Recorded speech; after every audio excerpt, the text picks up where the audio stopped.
How would you feel if finding a place to call home became a race against reality? Welcome to Europe's harsh reality. Today, we lift the veil on a crisis that's more than just alarming headlines. It's the lived experience of millions across the continent. Over a quarter of Europe's young adults grapple with overcrowding, a symptom of a housing market in distress. In Ireland, for instance, the youth find themselves with no option but to remain nestled in their parents' homes. In the heart of London, rents skyrocketed by a staggering 17% in 2023, a record since 2014. Meanwhile, the home ownership dream drifts further away, with house prices soaring 47% more than a decade ago. In a world where having a roof over your head is a basic human right, why has it become such a Herculean task in Europe? To understand the present, we must delve into the past. So how did Europe arrive at this housing crisis? It's a complex tale, woven from various factors that have played their part in distorting the housing market. Firstly, we have the imbalance of supply and demand. The demand for homes has been ever increasing, with more people flocking to urban areas for work and lifestyle opportunities. Yet, the supply of new homes hasn't kept pace. In some countries, the number of new houses being built has drastically dropped, leading to a squeeze on available housing and a subsequent surge in prices. The supply-demand imbalance has been further exacerbated by rising interest rates. For many, buying a home was once an achievable dream, but as interest rates rise, so do mortgage payments, pushing home ownership out of reach for many, particularly the younger generation. Then there's the impact of the pandemic. The global health crisis has changed the real estate game in ways we couldn't have imagined. Lockdowns and remote working led to a shift in preferences, with people seeking larger homes in less densely populated areas. This sudden change in demand led to a spike in prices in some cities, while others saw a drop as people moved away. But the pandemic also brought with it economic uncertainty. Job losses and reduced income made it harder for people to keep up with their rents or mortgage payments, pushing many into housing insecurity. Moreover, the pandemic led to a pause in construction in many parts of Europe, further worsening the supply-demand imbalance. The delays in construction and the increased cost of building materials due to supply chain disruptions have only added to the challenge of increasing the housing supply. So here we are, in the midst of a housing crisis that's been years in the making.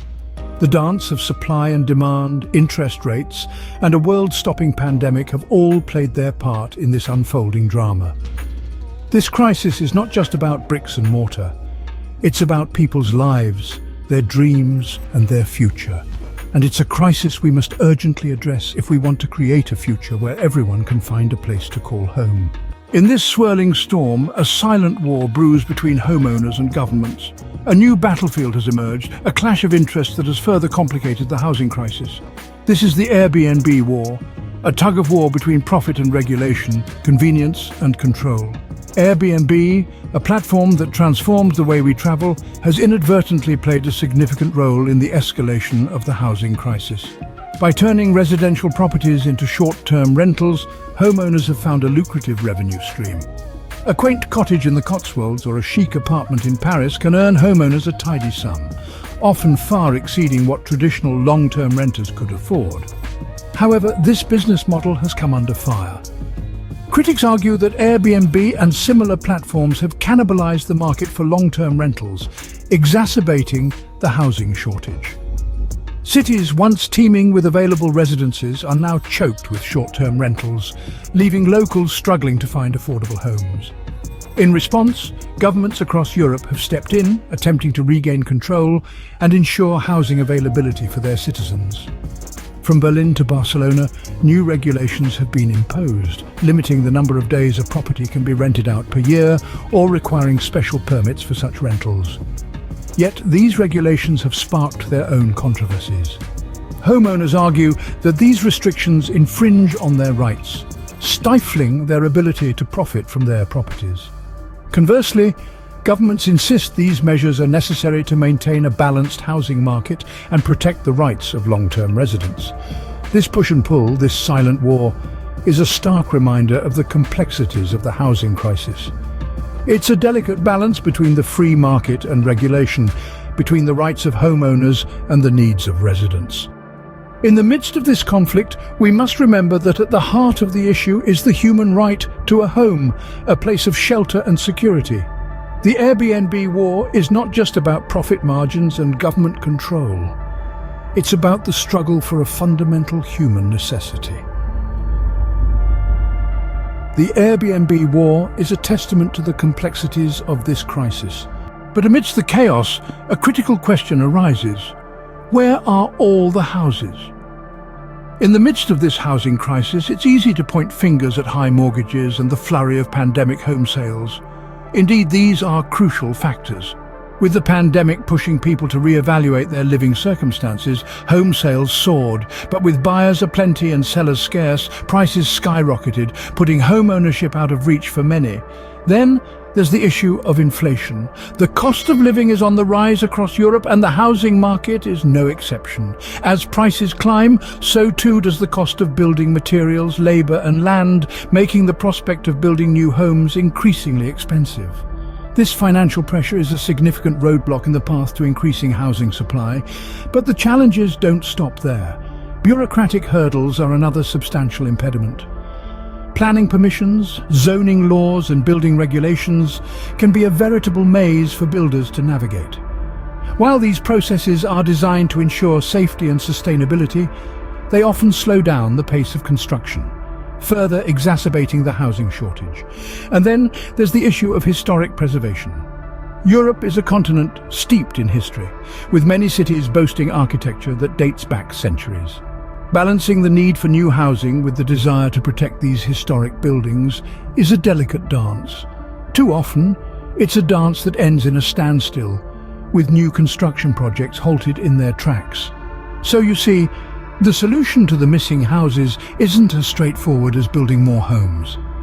It's a complex issue, entangled in a web of financial, regulatory and cultural challenges.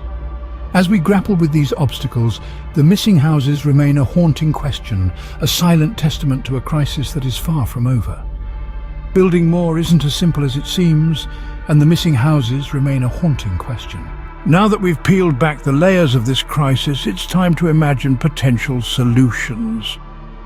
Imagine a Europe where everyone has a place to call home. It sounds like a dream, doesn't it? But as we've seen, the housing crisis is a complex puzzle, one with many pieces that need to fall into place. Let's start with the private sector. We need to encourage developers to build more homes, but how can we do this when skyrocketing prices make land acquisition a Herculean task? We could consider financial incentives, perhaps tax breaks or subsidies, to make it more appealing for developers to build affordable housing. Then there's the public sector. Governments could invest more in public housing, providing homes for those who can't compete in the ruthless private market. But this is a costly solution, and one that would require political will and public support. Remember the silent war between Airbnb owners and governments? Well, one possible solution could be stricter regulations on short-term rentals, freeing up housing for long-term residents, but this would need to be balanced with the rights of property owners and the economic benefits that tourism brings. And what about those missing houses, the ones swallowed up by high mortgages and pandemic home sales? Could we find a way to bring them back into the housing market, perhaps by lowering interest rates or by making it easier for first-time buyers to get a mortgage? High inflation, bureaucratic challenges, historic preservation. These are all pieces of the puzzle. We need to find a way to navigate these obstacles without sacrificing the character and heritage of our cities. And finally, we must remember that housing is not just about buildings. It's about communities, about creating places where people can live, work and thrive. So, any solution must also consider the social aspects of housing, ensuring that everyone, regardless of their income, has access to safe, affordable and decent housing. Could a future where everyone finds a place to call home be possible? It's a daunting question, but one that we must ask if we are to imagine a solution to Europe's housing crisis. As we conclude this informative journey, it's essential to recognize that the housing crisis is not confined to Europe's borders. This is a challenge that transcends continents and cultures, impacting people in every corner of the globe. The quest for a home, a safe and affordable refuge, has become a strenuous struggle for countless individuals and families. We are facing a reality where having a roof over one's head is more a survival game than a basic right.